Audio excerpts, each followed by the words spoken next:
Ladies and gentlemen, welcome back to the Talk Scottish Football podcast. David, I done it this time. Yes, I remembered how to speak. Absolutely. Three episodes in the space of a week. We're doing well. I know, we're firing it in. And the support has been fantastic so far. It's been great. Up to 150 nearly now. I know. And We set the target, what did we say, 100 by Saturday was the target on YouTube. And what we're at 143 at time of recording. And today's Thursday. Yeah, and hopefully it'll be up on Thursday as well. Yeah. Last podcast we obviously spoke about the return of the Scottish Premiership, the top flight coming back, and it came back last night and it didn't disappoint, I would say. There was some... Definitely, I think it enhanced all the talking points that were already there. Aye, because we spoke about certain things and now there's a lot just branching off of that. Absolutely. It's kind of blossomed. It has indeed. It just it shows if you base it on last night, the second half of the season is going to be just as fascinating as the first half of it was. So aye. Stuck into looking throughout the games. So Motherwell Aberdeen, I think that's the one we're going to kick off with. Up at That's a big last one. night for the Well. I think we both tipped Aberdeen for this, did we not? I think I took a 2-2 draw. Did you? I said there was going to be a wee draw up I there. tipped Aberdeen. I just thought at home they would. I was leaning They would towards pull Aberdeen through. though, so I can't deny in saying that I did look at them as more of the how silly favourites. of us to write off Motherwell. What a result! I know. Yet again. I mean, they've been probably the surprise story of the season. Maybe a surprise is probably a bit too much. But when you look around the rest of the league, there's no too many surprises there. Apart from maybe Hearts being as bad as they are. The positive surprise. But the positive surprise is definitely them. I mean, don't get me wrong, Stephen Robinson's a great manager. He's proven that over the past 3 seasons. But this year, yeah, wow. I mean, and to last go up night's there solidifying night- I mean, to go to Pittodrie any time, is always a tough game, especially when Aberdeen are fighting Motherwell for third spot. Liam Donnelly with the only goal amid all the transfer talk. I know, Like he's the man getting linked with Celtic, and I mean 10 goals for being the position that he plays is really impressive, and he's definitely a promising player. He's really grasped the opportunity of becoming the kind of star man in the middle of the park with Turnbull being out. But, I mean, that's the thing with Motherwell. Like, you think about how good they are just now. David Turnbull's to come back. He was a player of the year last year. And he's going to have to They're fight. only going to get better. We spoke about this. Last night, I think I said in the first podcast that some of the Aberdeen fans were a bit there's a bit of pressure starting to build on Derek McInnes. So that's definitely going to increase now. The big point in this game is what the point I was going to bring up. I know a couple of Aberdeen fans myself, and even when you look around social media, they want McInnes gone. They want him out. It's crazy because I think it's similar we said about Tommy Wright and St Johnstone. If they got rid of him, who would they get in that's going to improve them? It's tough to find someone who's going to do a better job than Derek McInnes up there. I think they'll struggle to find someone, but I think the main thing about Aberdeen fans is they just want something new. Yeah. They want something fresh, and I think they'll be open to... they had a big opportunity. A lot of people back in, say, the start of the season when Aberdeen really kind of struggled to take off. A lot of people grasp Jack Ross at this opportunity. Yeah. Get rid of McInnes, get him, and now obviously he's gone, he's away to Hibs, so they have to look at other options, but I think they just want something completely different. And they've got the squad. The thing is, they've got a manager who would come in, they have the squad there for... any manager to come in and have a decent enough run with them. It's a gamble though. It's a big because you could easily see it going totally wrong, couldn't it? I mean, maybe Aberdeen fans would disagree with me, but when you look at it from an outside perspective, I feel like they're in very safe hands. I think McInnes, there's never going to be anything drastically going wrong up there. I think it's just this season, the performances in the park have just been so inconsistent. The thing is, Aberdeen fans expect third place as a minimum, which has been it's easily achievable for Derek McInnes over the past few years, but. I mean, that's been aided by the fact that Hearts have been rubbish, Hibs have been relatively rubbish, Dundee United, who, if they were in the Premiership, would be a side contesting that into the league, have been in the Championship. The closest battle I remember is the second season after Rangers came back up. Mind, it was Aberdeen, Rangers, Hibs, and they were all so close to each other. Any of them could have finished second. That seemed like the closest. But look at over the last couple of years. Despite that season, as you said, everybody else relatively rubbish. From what I can gather, I don't think they're going to get rid of him until... I think he's going to be there for the new stadium. Obviously, the new stadium's on the way up at Aberdeen. I think he's the man that's going to be there for that transition. But will the fans be happy with that? The thing is about Pittodrie, it seems like it's one of these stadiums as well. They don't attract enough fans are dropping, and I think they need a change. Aberdeen always have these spells and seasons though. It gets a bit rocky as pressure on McInnes. They always tend to pull it through, and I mean they're still in the cup. They're still in fourth. I mean, although Motherwell, that was a big result for them last night, it's not inconceivable that Aberdeen could claw that back and finish third. So, I definitely don't think they're going to rush into a decision and based on fan pressure. I think the board will happily stand by McInnes. I I mean, so. he's been there. We spoke about this, but second longest serving manager in the league. I don't think they'll be in any rush to get rid of him, knowing that the implications that could have come along with it. Absolutely. But I guess the talking point on the other side is for Motherwell last night. Apart from having kind of a firm grasp on third place now, the fact that Chris Long, injured. I know. That must be gutting. Don't know how. I mean, Robinson's came out and said, we don't know how long it is. We have to assess it. But if it is a long time, it could be a bit of a blow. The thing is about Motherwell, though, they're such a sort of well-oiled unit. They work really well as a team that I think, I don't think, although Chris Long's been a great player for them, I think they'll be able to deal with it. I mean, David Turnbull isn't far away from being back in that team, I don't think. A few weeks maybe and he'll be back in amongst it. So there's goals there. Obviously, Donnelly's proved there's goals from midfield, so they can make up those goals elsewhere. Obviously, they'll be desperately hoping that it's not a long-term injury and he's back soon. But, I think as a unit that they're so well drilled that I think they'll be able to deal with it. I don't think it'll affect them too much, if I'm honest. I probably do agree with you in that. It seems like as well Motherwell just have that sort of, somebody drops out, they lose Mo, they lose whoever, and then just somebody pops out of nowhere. There's always somebody there. But I guess the story is Motherwell pulling away a little bit. I think I said 6 points clear of Aberdeen now. It's huge. I guess if we're talking about teams who are trying to pull away from somewhere, Hearts wanted to try and pull away from the relegation zone, and last night against Ross County they went up to Dingwall and they didn't look great. Well, yeah, I think for me Ross County did look the better team, not by much. I think Stephen Ferguson came out after the game and said that they thought they should have won it. I guess you get that on both sides, because I think Stendhal said he was disappointed they didn't win it. Yeah, I think the positive from Stendhal last night is I think it was pretty obvious that the style he wants to play was starting to show. I mean, from what I can gather, everything was coming short from the back. Pereira out to the fullbacks to the centre half. They were playing it short. Also, an interesting thing to note: Stephen Naismith, from what I can gather, started a midfield role last night. Very deep indeed.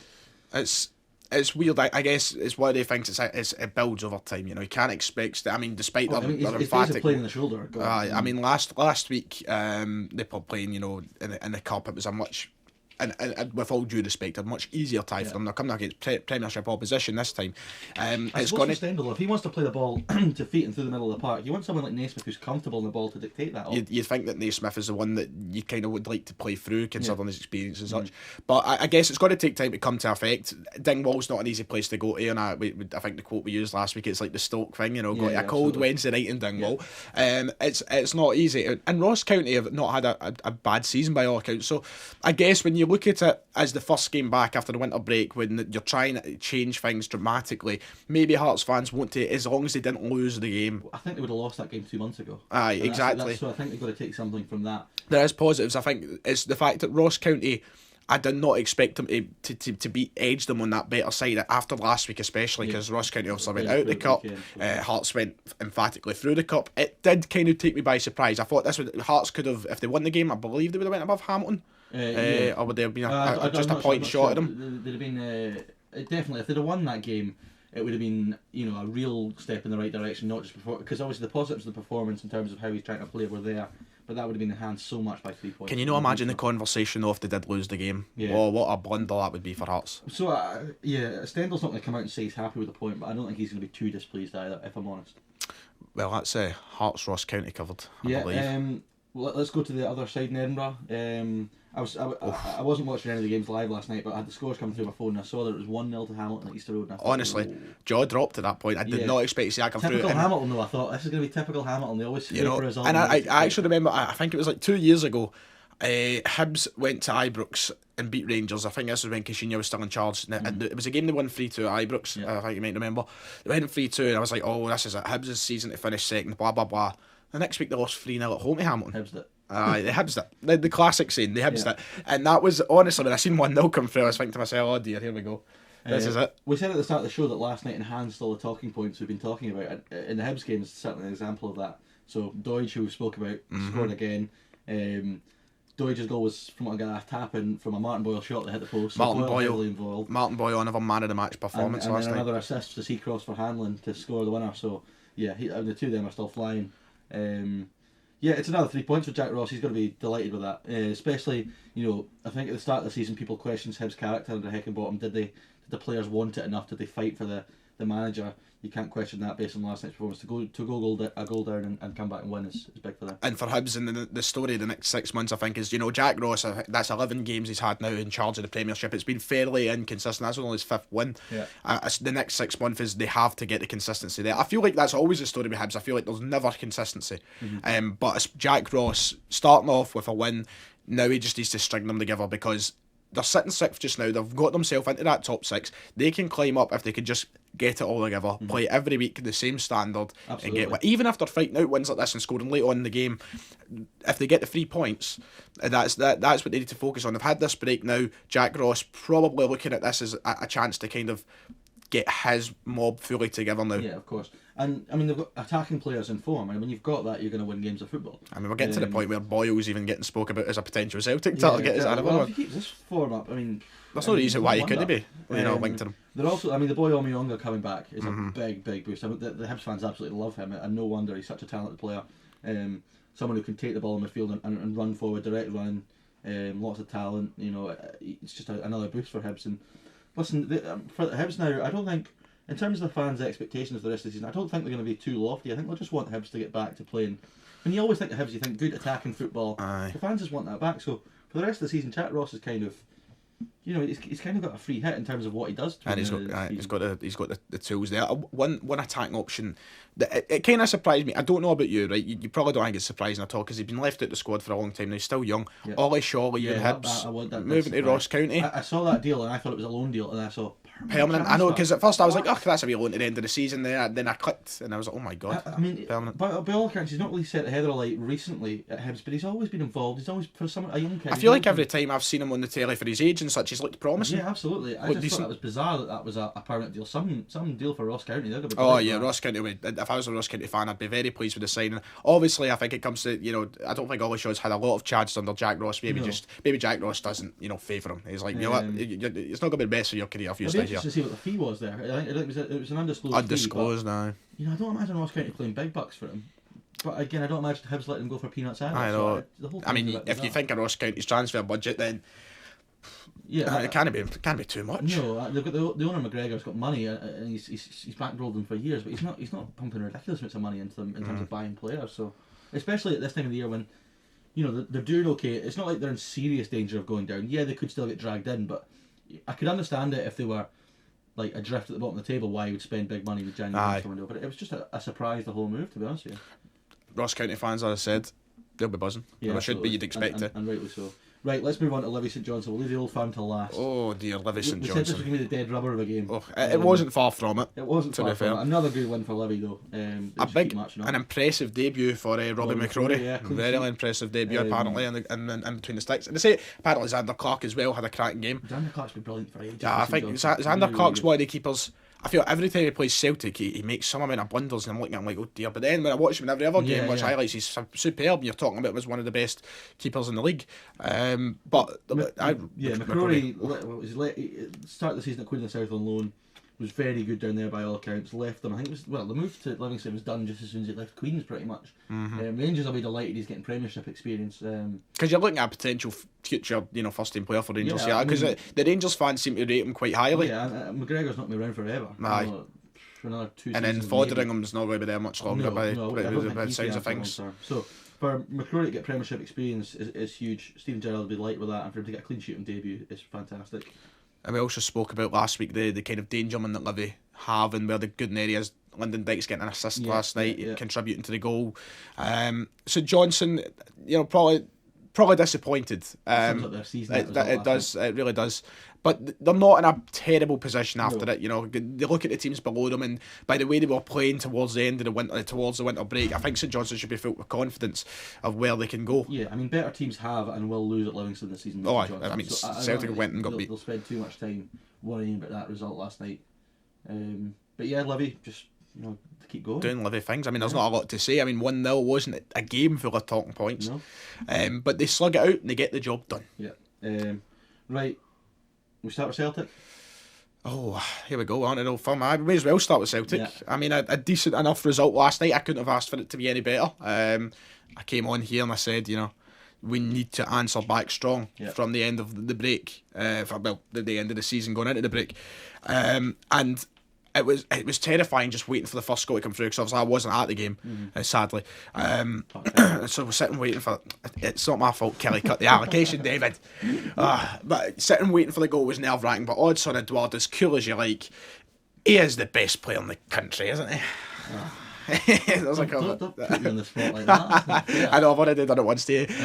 No, look, Celtic's performance overall, I think we should be really happy. Kilmarnock, by all accounts, did give it a good go. Yeah, they had a wee spell in the game with 2-1. Aye, and when they pulled their goal back, the first thing that I put my head in my hands, I went, oh, no again. Here we go. This is it, Rugby Park, spectacular. Like finally ending a goal drought. I mean, a victory in itself was Siminovic playing the whole game on the plastic park. I mean, the fact that he even consented to playing. I know. Multiple times in the past, he's just said no. I know. That's because I was shocked when the team came out and I seen Siminovic was starting. I was like, this isn't right. He shouldn't be there. What I do think is really weird, just before the game even started. So Saturday, Lennon he changed the shape on Saturday and went with 3 at the back, with a diamond in the middle.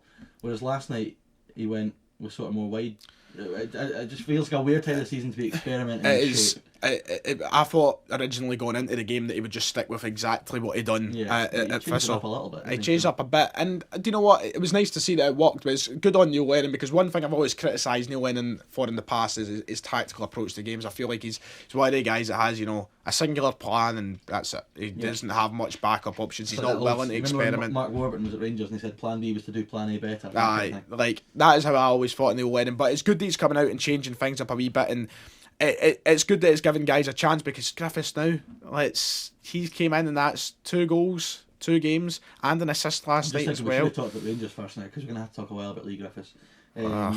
Right, from a neutral Scotland supporting point of view, wow, delighted, absolutely delighted to see him scoring again. Goal and an assist last night for Griff. He, we'll talk about on the pitch first. We'll talk about the on the pitch. On the pitch first is a positive way to go. Glennon will be delighted because not just his goal, but he linked up so well with Edouard last night. They looked like they'd been playing together all season. And that's a surprise, because every other time that was, well, I say every other time, I think it was he tried it twice, putting Griffiths and Edouard together over the past. Tried it against Dunfermline in the League Cup, and both it never worked. He tried it a couple of times, and that was at the start. He tried it in Europe as well, and despite us winning in those games in Europe in the qualifiers, it just didn't work. The goals weren't coming for them. So I was always kind of sceptical of him bringing that back. I love seeing 2 strikers up front. The modern day you very rarely see it now, but. I'm a big fan of the classic 4-4-2. Yeah, I mean, I can see that being a shape that Celtic go with, in certain games. I don't see why not. It's just kind of died a death. Death. The thing is, what he did last night, especially with having Frimpong wide. I mean, you play him when you lose the ball, he slots in as a right back. When you play with the ball, he's a right winger. He's flying up and down that one. Oh, he's got the speed. Quickly touching him. Took a knock last night straight. I know. Sounds like he's okay though. By the way we were talking about it was we were hoping it was just bruising or something like that. I mean, he might miss a game or 2, but I don't think it was just kind of worrying when you seen that he couldn't stand up. Literally, when I just got in last night, that was when I switched the game on. Was just as the tackle was made. There was one angle of that tackle. I don't know what you thought, but the first angle they showed, I thought it was a red card. Aye. Because it looks like it's a. I think you're going down the direction of what I'd say. Then you see the other angle of it. It's one of those TV. I think makes it look a lot worse than it was. He does get the ball. EA follows through. I don't think there was He didn't go to do him. He would have gone to put his marker down, but everyone does that in football. It's one of the ones. I think frustration comes out late in the game and then bang, because it was gutting to see, but hopefully he is okay, because El Ahmed is still yet to make his comeback to the squad. We're nearly there though. Apparently we're nearly there. And then Bauer hasn't had the best, kind of. It's a cracking throw in. I mean, it could go for miles. I don't know what else he does I could get it from here to the George Square at this rate. But Lee Griffiths, it's fantastic to see him come back in and score. It really is. Yeah. Steve Clark was there for Sky last night in punditry watching it, but I don't think he's the Sky pundit that we're going to talk about. Oh no, the Sky pundit we have to talk about is clearly Mr. Chris Boyd. So, a bit of context. Chris Boyd. When I watched the Griffiths goal, I saw his celebration. I couldn't quite figure out what he was doing. A lot of his celebrations have been cryptic recently, but he was definitely giving the shush to Chris Boyd. I know. At first, when I first passed the goal on Twitter and I seen him run away giving the shush, I was like, you couldn't really tell what was going on. Just a normal celebration. Then the tweets started piling through, like, oh, Griffiths to Boyd, blah blah blah blah blah. So then I switched off the TV at full time because the Sky Sports Scottish football coverage does my head in. It's not quite BT, is it? Speak about anything just annoys me. So I think it was last year, or maybe it was not so long ago, but definitely there was a column that Chris Boyd had done in the Record, I think, saying that Griffiths had 4 games to save his career. So that from last night from Griffiths was a bit of a response.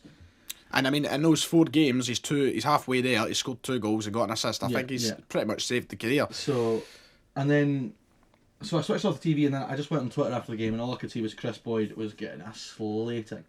Slating. So it was big by time. all accounts he was calling out Griffiths for missing games and saying, pulling up stats of appearances and all that sort of thing.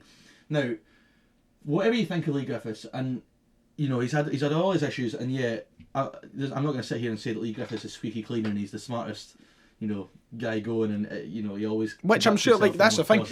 It's like on both sides. There's Celtic fans who have their opinions on Griffiths, positive and negative. Yeah. No one sits here and gives us perfect, you know, angelic image of Lee Griffiths. So regardless of what you think of him, the reason given for his time out of football recently has been mental health problems.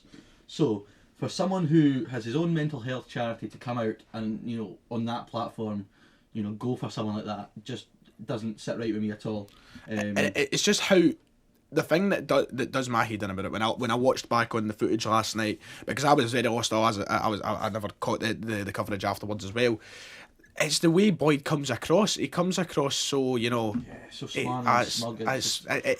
He's so kind of confident in what he's saying. It doesn't seem as though he's thought about, you know, what has actually happened. He's looking at. I know I'm sure he uses the words at some point, you know, a football perspective, blah blah blah. It doesn't matter. Yeah, that's the thing. It just. I don't know. It was so obvious there was an agenda there when I listened to it back. I was like, oh my god, he's just going for it, and it's just. Like, I don't want to get too much into it because, you know, there's no point speculating on stuff to do with why Griffiths was off and stuff like that. Everyone can do that themselves, but you know the reason given was he was off with mental health issues, and someone who has his own mental health charity is publicly going for him on national TV. And it doesn't matter. I mean, Chris Boyd, you know what? He might have his own personal opinion. Griffiths, he might have his own personal experiences with Griffiths. I know. Like, it doesn't matter. Keep that opinion off the television. You know? Another thing that annoyed me about this. So he's moaning about Griffiths missing loads of games of football. This is a guy who, when he was at Kelly towards the end of his career, you know, wanted a manager gone because he wasn't allowed to keep eating pies during the week. I mean, what is Chris Boyd to go and tell anyone how to conduct themselves? Chris Boyd, mental. Chris Boyd, towards his older age in football, didn't exactly have the cleanest of professional careers. I mean, I don't think he has any right to stand there and, you know, berate Griffiths the way he did. It just reinforces my disappointment, the fact that BT are losing the Scottish football and it's all going to I know, and coverage is horrendous. It's mental that next year we're going to have to sit and listen to Commons and Boyd every single week. Oh, it actually does my head, and I don't know how they're even put in that position because they clearly just don't know what they're talking about. As they say, money talks, the rest of it walks. But yeah, let's move on to the other side of the Old Firm last night. Not an awful lot to talk about with the Rangers game. Another 3 points for Rangers. They keep I guess that it's one of the ones again that Gerrard spoke about at the weekend when he said, you know, he was bold against Stranraer. Yeah, probably last night he said you could understand the fans' frustration, but he was delighted with the 3 points. And I think... And you would be considering the state of the title. Missing their best player and their captain, and they're still winning, you've got to be happy. And it was so obvious that Rangers were missing Tavernier and Defoe. I think Tavernier is one who's had a lot of critics, not just from neutrals but from Rangers fans as well. But when he's out of the team, you do notice what he brings in terms of that creativity from fullback. And I think the Rangers fans can be relatively pleased to an extent because St Mirren won there and they had one shot. No, and it wasn't even they were never in any danger. The only danger Rangers had last night was to themselves and not getting the goal. They got it, and that is why Jermaine. And it's games like these, and I'll say this for both the Celtic fans and Rangers fans, it's games like these that are going to be the ones that matter when it comes to the end of the season. Look, I will say this time and time again when we were talking, David, on this programme probably, I do not care how Celtic do it. I couldn't care if it was the dirtiest of manners.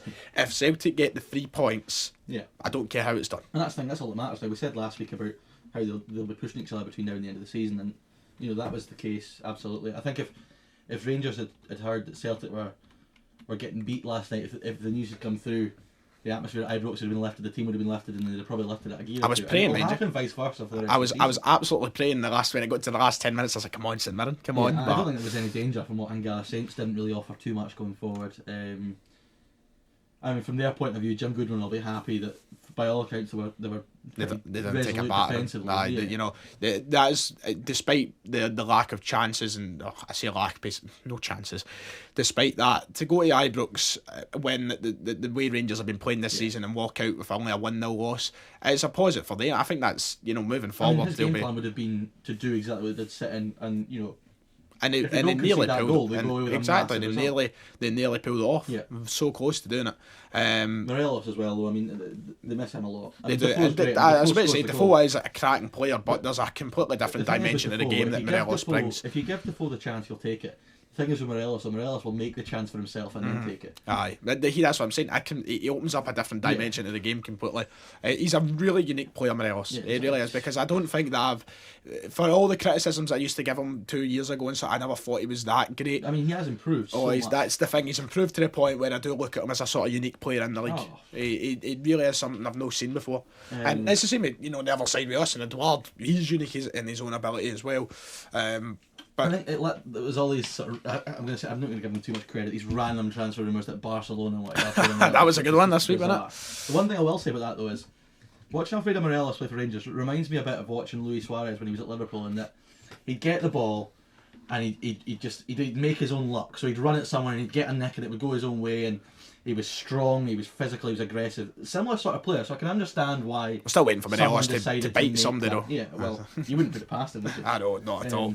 But no, Morelos is, they'll be looking forward to getting back. I think has he got one more game to go? I think that's it. One more game, and that'll be the match of the weekend against Did he get Hearts. 3 or did he get 2? Christie got 3. Christie got 3. Morelos got the cup game and 2 league games for free as well. Okay. I believe that's right. Anyway, we'll soon see against Hearts at the weekend. If he's in the team, then we stand here corrected. Yeah. And Hearts will not be looking forward to playing against him. Oh no, not at all. I mean, Tynecastle, but I mean, I guess that kind of moves us on nicely. That moves us. That's a nice transition there. That's the game we'll start with then, shall we? As we quickly, before we do move on, as we promised when we started the show, we are going to try and shine a light on all divisions. Yeah. And the triangle.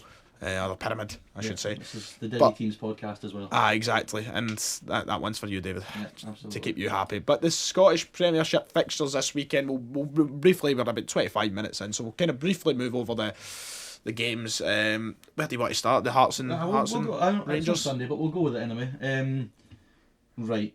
Hearts, for a Hearts point of view, one of the better performances this season was against Rangers. I know, because the Rangers dropped points there, didn't they? So, I mean, they've got to feed off that. Aye, that's where they've got to learn from. Obviously, things have changed dramatically since that meeting. Not just a change in manager, but a complete change in form. Because Hearts at that point were probably not thinking that come the 26th of January, they'd be rock bottom. It's changed big time. It'll be interesting to see what the atmosphere is like at Tynecastle. I mean, obviously, a point last night, they won at the weekend. If the crowd turn up in numbers and there's a decent atmosphere, that will be big. Because, I mean, I don't know whether the Hearts fans are gonna now be like, right, listen, we've been rubbish so far, but if we don't get behind the team, we're going to struggle. Or if it's going to be more discontent, anger from the stands. I don't know how that's going to play. For them, I think this is the sort of game where the Hearts fans need to get behind the team, because you don't know what Hearts team's going to turn up. That's the thing. I think if the Hearts fans go into the game kind of restless and aggravated, and they show that in the stands, I don't think the team will feed off it very well, and I think Rangers will feed off it. Oh, absolutely. The thing is, I think Tynecastle historically, even over the last 10 years, it's the one ground that for the Old Firm to go to, the crowds always bang up for it. It's enclosed, the crowd's tight to the pitch. If Hearts get their fans up and they start fast, it's always a tough place to go. The thing is, though, with Hearts this year, you just never know what you're going to get. Aye, it's completely different every week. And Rangers, to be fair to them, is the same thing every week. They're winning games, they're performing well, they'll grind it out. They're emphatic at times, obviously not against St Mirren last night, but it's exactly what Hearts have been so prone to this year. The thing is, Hearts are going to have to. It's not like if it was at Ibrox, Hearts could sit in and they'd be able to. The fans would accept that, but they're not going to accept that at Tynecastle. They're going to have to go for it a little bit, which will suit Rangers with the likes of Kent, Aribo, if it is Morelos, we're not entirely sure yet, on the break. And we're so professional. Then that will suit Rangers if the game opens up. The thing is, it's just Celtic will be able to put the pressure on. For them, hopefully, they play Ross County on Saturday, so Celtic could really put the pressure on Rangers. And I hope so. But the game. But then equally, a slip up by Celtic. Well, I would, on the day of my dad's birthday, and also at Celtic Park, I hope they do not let me down like that, because that would be tragic. But the game that jumps out at me this weekend, I don't know about you, Motherwell Hibs, that should be an entertaining one, obviously. Absolutely. The entertaining one on Wednesday night there last night was Motherwell Aberdeen. Yeah. This time we're at Fir Park, and Hibs will be hoping to build on their win just as Motherwell will. I mean, away from home, Hibs are set up so perfectly. With so much pace, with so much, they're good in the counter. But then Motherwell have just been so good this year that it's a tough one to predict. I think that the predictions for that is home advantage. You'd probably that's the only thing that points to the direction of Motherwell for me. The fact that it is at Firth Park. The thing is, if Hibs can go there and get a win, that's huge for Jack Ross. Aye. And again, if they go there and they don't win, I don't think the Hibs fans are going to be too disappointed. As long as they're not absolutely bad or something, but you don't see that happening, surely. No, despite that's I think what makes it such a big thing for Jack Ross, because if he can go there and get a result, wow, amazing. But if he doesn't, the thing for me about Hibs, the only criticism I have about Jack Ross's Hibs at the minute is they've not quite found that back line. The back line is catchy. It's not been a consistent same four. And the four that they played, for example, last night, on paper, when you look at it, it's not superb. So Motherwell do have the opportunity to score goals into them, but the way Ross gets it set up shouldn't allow for that, you'd imagine. But if Chris Long is missing as well, then that will hamper Motherwell, you'd have thought. Yeah, it'll be a really interesting game. I'm looking forward to Sports Scene to catch that one. Definitely should be a crack. Probably the pick of the bunch the weekend in the Premiership. Oh, it's got to be. You're looking around that are Hearts and Rangers anyway. Yeah. Elsewhere, there's another game on Sunday. St Mirren at home to Aberdeen. Aberdeen need a win. They need to. But St Mirren, I don't think will lie down. I don't think it'll be easy. Aberdeen and McInnes especially. As I said earlier in the show, the fans are getting sick. The fans are getting impatient. He needs to get a wee bit of bouncing back when the pressure's on, and I think I fancy them to do the same this weekend. The first thing, what I've just noticed about this, I have 12 kickoffs, isn't it, Telly? Televised game? Yeah, because 3 o'clock Rangers won't be on TV, that's 3 o'clock, so you wouldn't. But you'd think that the Rangers game would be on because it's at Tynecastle, wouldn't you? Yeah. Maybe they're both on the telly. Oh, that'll be a treat for Sunday. That'll be a treat for Sunday. I won't be that bad with a hangover then. But I know Aberdeen should, I do fancy them because I feel like it is one of those games where typically Aberdeen, they lose out in a big game. Everybody's, moaning and greeting, and it's not a great sight for McInnes. And you think that it's the start of maybe his decline, and then he just comes back and he destroys somebody. They always find a way. They always come back. I feel like when Aberdeen come back, they come back strong. They win like 3 or 4-0. So yeah, I would fancy Aberdeen there. Moving on, the dead rubber again is poor old Livingston. We're not giving them much credit for how good they've been this year, but Livingston at Hamilton doesn't strike me as a spectacle that you'd want. Oh no, but don't get me wrong, Livingston this season so impressive. They're the 5th just now in the table. Yeah. They've had a terrific season.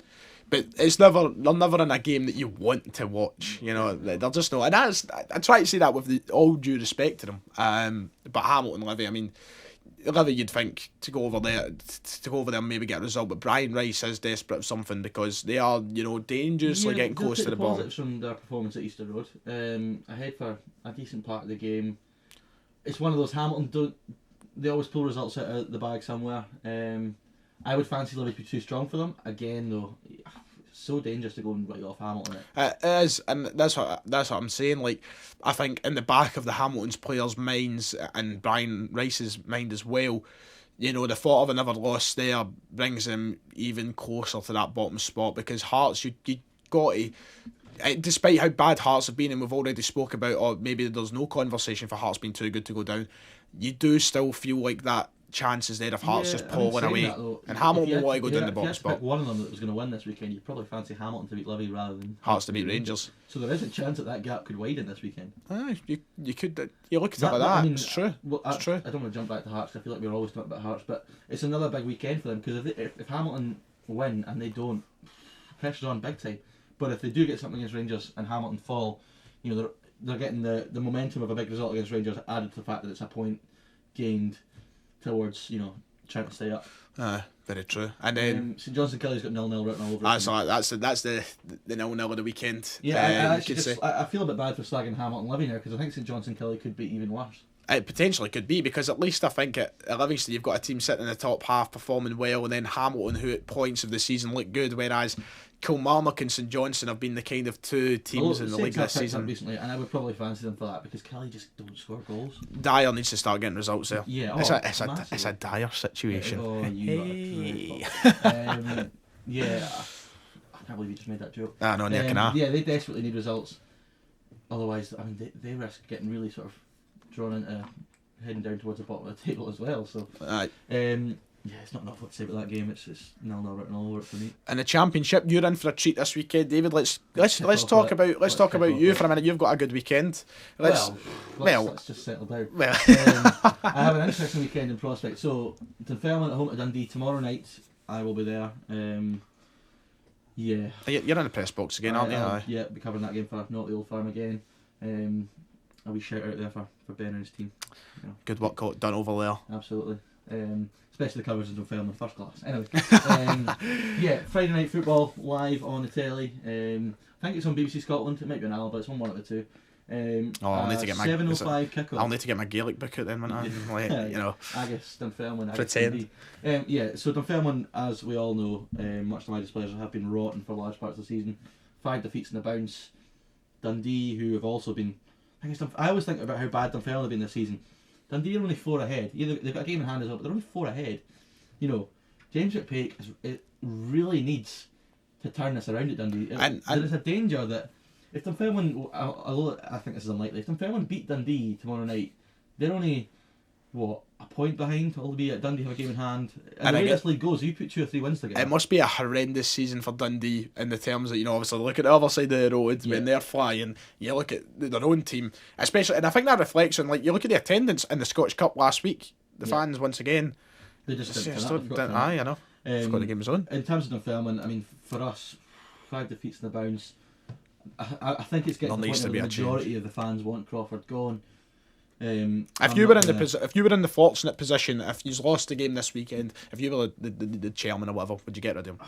Would he be gone? The thing is, it's not that simple, because I just don't think they generally have the money to get rid of him and then go and get someone in. No. We're in a period of games just now where we've got hardly any home games for ages, and it's just the whole club is just a bit sort of stagnated just now, because. Does the problem, do you think, come down to the manager? Is there more to it? What do you think has caused the form like that? There's such a large section of Dunfermline support who think that they have a God-given right to be better than teams like Queen of the South and better than teams like Arbroath and Ayr and Alloa, because for their large part of their life they've watched Dunfermline in the Premiership, and stuff like that. Dunfermline, in terms of budget in that league, they don't have a budget anywhere near what Dundee or Dundee United have, but the expectation for the supporters is that we should be in the playoff, and yeah, rightly so. We've got one of the biggest supporters in the league. We knew at the start of the season that Dunfermline were going to cut the budget, they would go with a young team.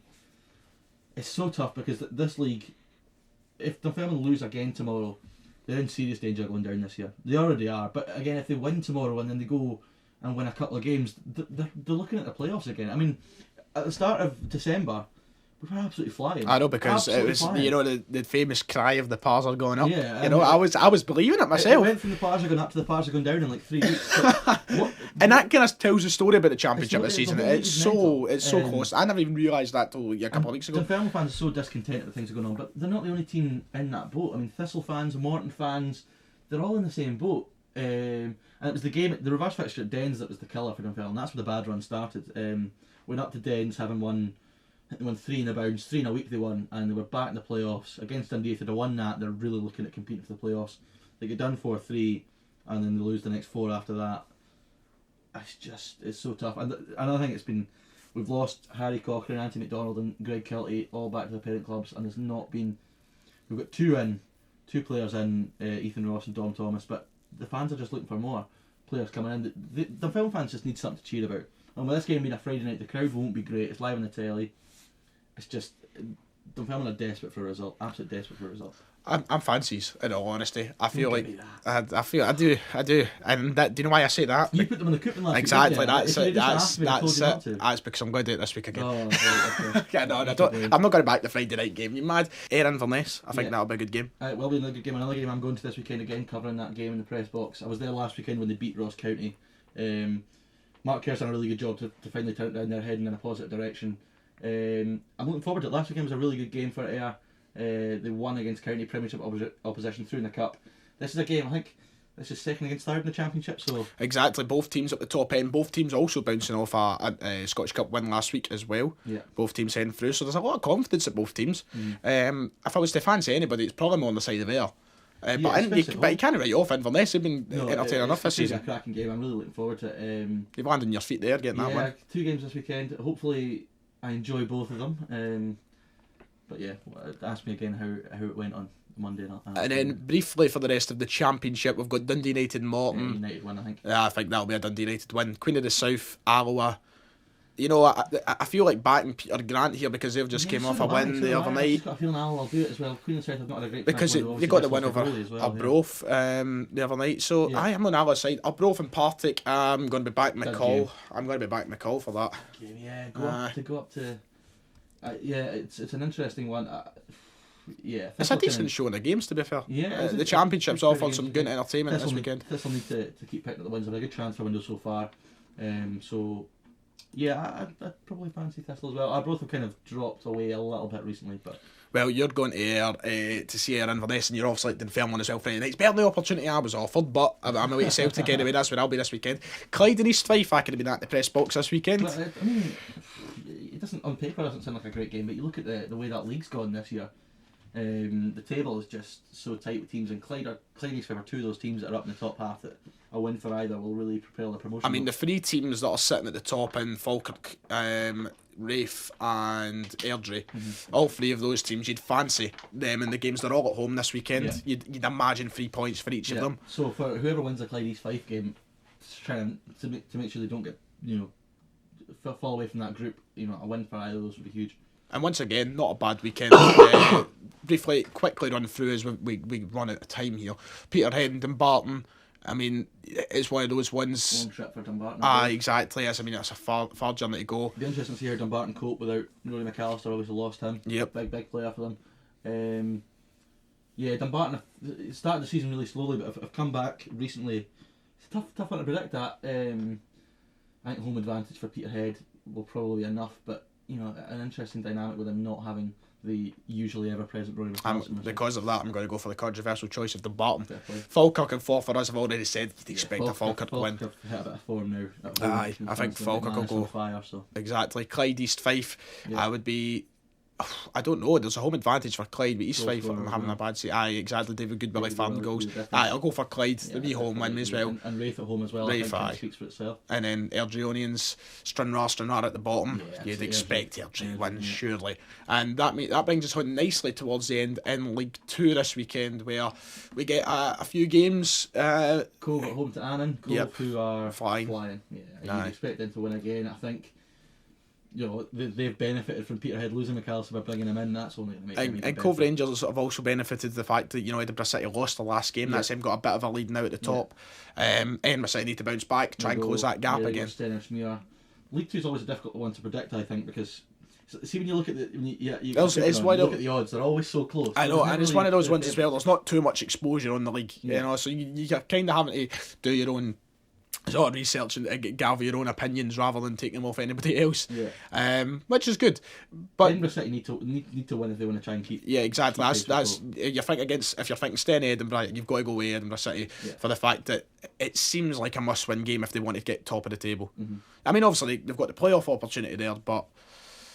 Right, rest of the games. Cowdenbeath Brecon. I'm not going to pretend I know an awful lot about the rest of these games because I don't, to be honest with you. I know that Cowdenbeath have the worst stadium in Scotland, and that's the game will be held at the weekend. Do you want to fire through some predictions?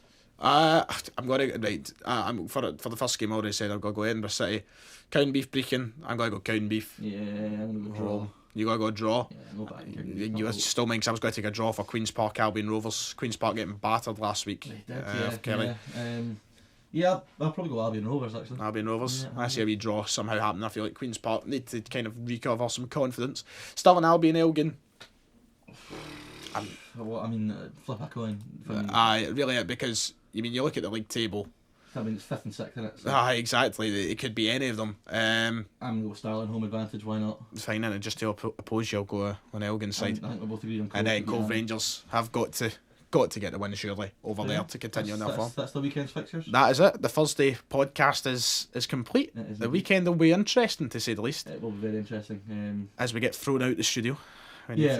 Next week's podcast will be either me delighted I'm filming a back or just absolutely, And I'll be hopefully celebrating the fact that Celtic are still top of the table for the time you being. would hope that Jan Parks do you a favour. I know, and let's hope they can, because it seems like it's going to be the same story every week. Yeah. Quickly, next upload on the channel Saturday. Yep, We've we've got the interview coming up. My interview with Joe Cardle that I did last week. I've been talking about it for ages, but it's finally coming up. 20 minutes or so, a shorter listen, but very interesting in terms of what he had to say. That'll interest mainly the Dunfermline fans, I'm sure. But an interesting insight to someone who's been at a club where You know, he's been at a club that had promotions, relegations, lost his job due to administration. He's done everything with Dunfermline, so a really interesting sort of perspective on his time at the Par. So looking forward to getting that published. And don't worry, Celtic fans, so I'm out of time before I get my hand on Scott Brown. then we're talking. Anyway, no, thank you very much, David, for coming on as always to our own show. But hopefully we'll be back covering the games next week. 2 podcasts as usual, hopefully. Absolutely. And hopefully we can get into a studio that we don't get thrown out of. Make sure to like, subscribe and all the rest of it. You know what? The socials will be in the description below. Absolutely. You want to follow David, you'll find him at The Buick Junior on Twitter. And myself at Ryan Stephen F. My Twitter could be really entertaining this weekend, actually. Oh, it could be. It has been entertaining the past few weekends. Friday night will be entertaining. Yeah. Saturday night maybe as well. So yeah, thanks very much. And you'll find me at Ryan Stephen F. Thank you for listening as always, and we'll see you all next time.